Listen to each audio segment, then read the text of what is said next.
the best darn 12 minutes in real estate podcasting right here. You've got the guys that will bring you all the information that you need this week.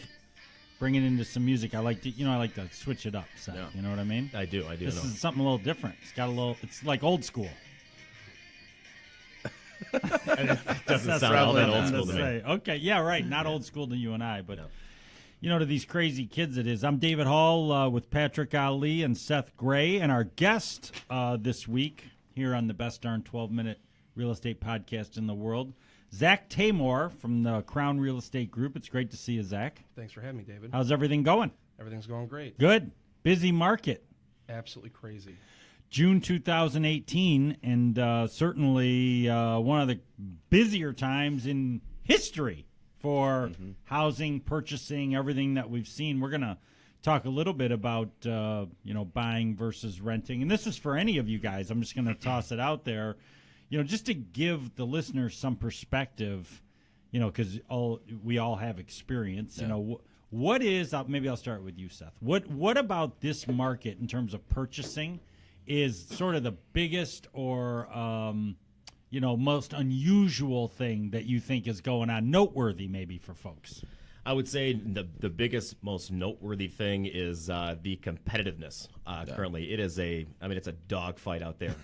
It really literally is. Yeah, people making offers and trying to find that extra leverage somehow over the other offers that are being submitted and getting creative. I think that's the biggest thing. It's more competitive than I've ever seen it. Yeah, that's what I was going to touch on, the creativity that some people bring right now of writing blind offers, or they haven't seen the house. They haven't seen the house, right. Or like last week, like we talked about appraisal deficiency coverage, and you know what I mean, saying, hey, I got $20,000 extra in the bank, I'll just put it down if you give me the house now. It's insane. Yeah, it really is. Zach, how about you? I mean, you're right in there in the middle of it all. What do you think is going on out there, and sort of what would listeners find to be interesting? Because I heard was 35 offers on one house. 35. I mean, I've heard of 3, 7, maybe 10, 35 offers. I mean, that's the kind of market we're in.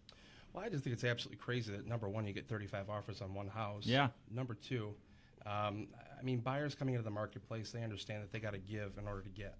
So, right. Sometimes you got to ask for, give the seller free occupancy for a certain amount of time, Yep. 60 days.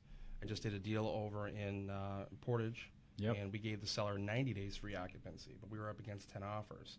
The occupancy was the motivation of the seller. They needed that extra time, and a lot of the buyers that made the offers didn't have that available to do that. So you got to really find what the seller's motivation is in this market. You got to call each agent on each house you show and say, "Hi, I have a client interested in looking at this property. What is the motivation of your seller?" Get information before you even go see the house. No, it's take notes and tell your buyer, say, hey, this is what this one's like. This is what this one wants.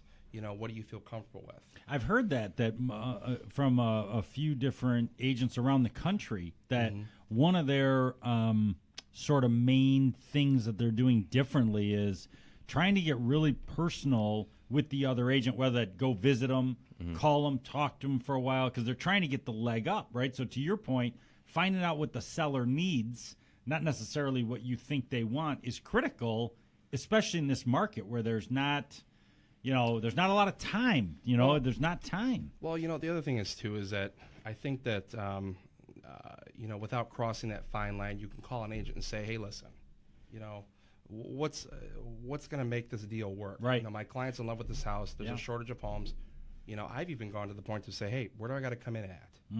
What's the motivation? Because I'm not afraid to go to my buyer and say, listen, will you guarantee $5,000, $10,000, $15,000 over the appraisal value if something comes in a little bit light, if we have an appraisal issue? Right. And let them decide. But I say, they're saying, well, why do I have to pay that much money? I said, well, listen, I've already done my research. There's a ton of offers coming in over asking. You want to be the strongest offer, don't you? Yeah. Well, absolutely. How much do you love the house? I love it. Do you see yourself living in it? Yeah. Okay, well, then let's do this. This is what's going to work. Yeah. If you don't like it, then it's time to see option 2. Yeah. So what do you do then if the people, your clients, if they don't have the liquidity to bridge that gap, right? So if the appraisal's probably or potentially going to come in lower than the asking or the offering price, how do you get creative to try to solidify that deal? You know, honestly, to also avoid problems like that, even in when showing houses, I get information from my clients up front. I ask them, number one, you know, I ask them to say, hey, how much are you pre-approved for? You know, how much money do you have set aside to put down on a house? Because then I know up here in my brain what I have to play with. Yep. I know that I can reach out to the lender, maybe finance a couple thousand, 3,000 for a quarter point or whatever more. Okay, just give the buyer some upfront cash.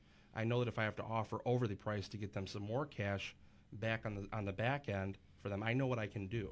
I can get very customized to the buyer's needs and wants. You know what I'm saying? And so it all depends on each transaction. I mean, every deal is customary. That's right. And it seems to me like you know, a creative real estate agent is probably more important in this market than it's ever been, because to your point, you got to be thinking about, how do I get my buyer into the home? Because otherwise, what we've seen, you know, with a lot of the pre-approvals that come through our business, is that these buyers are getting frustrated. You know, they're making offers on many homes, not getting them. And then, you know, did they get disenchanted and potentially, you know, fall out of favor with buying homes? So it's not like you have a forever shelf life with a buyer, right? That's why you got to be creative. No, and the other thing is too, I tell my buyers, you know, hey, you know, if you really like a property, this ain't HGTV. You don't have time you don't have 30 minutes to think about it. Okay, you got to make a decision. Yeah. And then I tell people before this when I go out in the marketplace, so they're already prepped, knowing that if I like something, I got to go for it. Right. Because Zach told me a week ago at our buyout consultation meeting that we got to do this. Yeah. So how often are you seeing yourself put offers on maybe multiple properties at the same time for the same client? You know, honestly, I don't do that. I tell my clients to say, listen, you know, you pick your favorite house, you make your best offer, your first offer, and be aggressive with it. Don't wait. You know, I had a client that wanted to make an offer. She thought apparently this was 2008. She wanted to make an offer on a property that was $150,000 for $100,000. I said, that's not going to happen. Right. And she got mad at me, and I said, you know what? I'm just telling you, out of your best interest, it's not going to get accepted. Yeah. So let's talk a little bit about housing affordability, because there's been a lot of articles, you know, debating the topic recently, and, you know, thanks to home prices rising, mortgage rates rising a little bit, wages are also rising. So you sort of the trifecta there. People are concerned about the overall housing affordability, and I don't know if we ever really know when we've reached that point where it's too high. But it's certainly not a concern to buyers today, you know. And I don't know have you seen any kind of cooling off at all, Zach, or you know, because the affordability can only go so long, and then at some point, you know, it levels or tapers, and I think different price ranges are probably different as well. What are you seeing out there in the market? You know, some markets I feel overpriced. For example, I mean, we're very close to Royal Oak. Yeah. Okay, Royal Oak is just a market that is just like in the top 5 in the Metro Detroit area to live in. Yeah. And it's just like people are paying, you know, $250,000, $300,000 for 1,000 square feet. Yeah. Me personally, I'd rather have a house in the water that was a couple thousand square feet for the same price. Yeah. Okay. So. But it's a hot market. Royal Oak is super hot. Yeah. Everybody loves Royal Oak. Royal Oak's building up. They're building a bunch of new buildings down there, multi-use. So that market's expanding. Yep. The next market I feel to expand is going to be St. Clair Shores. You do? Yeah. You just like sold St. a house over there for $170,000. It was 980 square feet, and it appraised. Wow. Wow. So.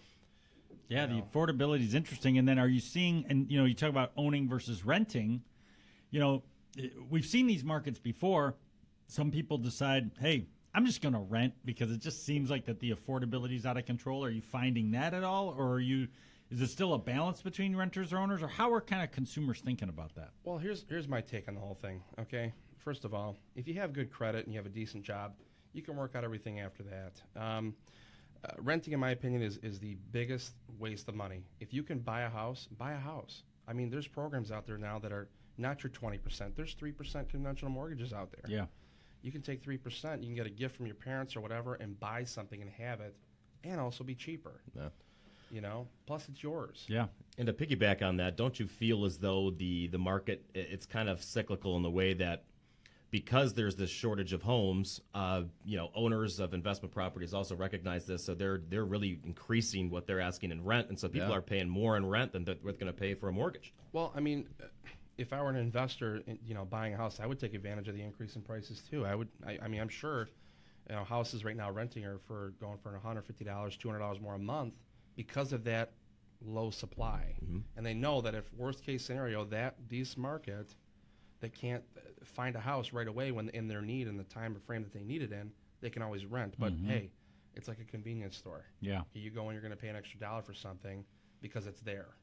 You know, so it's the same concept. I always say that, like renting versus owning, it's always been a debate, always will be a debate. And it's more life circumstances. If you're not going to be in an area for a long period of time, or maybe you're single and you don't have a family, somebody's building a family and they want a place that they can call home. I mean, it's more important. So I don't know that it has to do with economics, but I think it's more life situations about if you should rent or own. And we'll always have renters and buyers. It'll always exist. So there's no one-fits-all answer. But we hear about it all the time, when people talk to us on the phone, and Seth, you can talk to this a lot, and, Zach, you can say the same thing, is that you have people that say, well, I just want to rent for 6-7 months, or maybe I'm going to rent for the next 3 or 4 years. My first rental that I had, I paid $1,100 a month. Yeah. My mortgage now is less than when I rented. Yeah.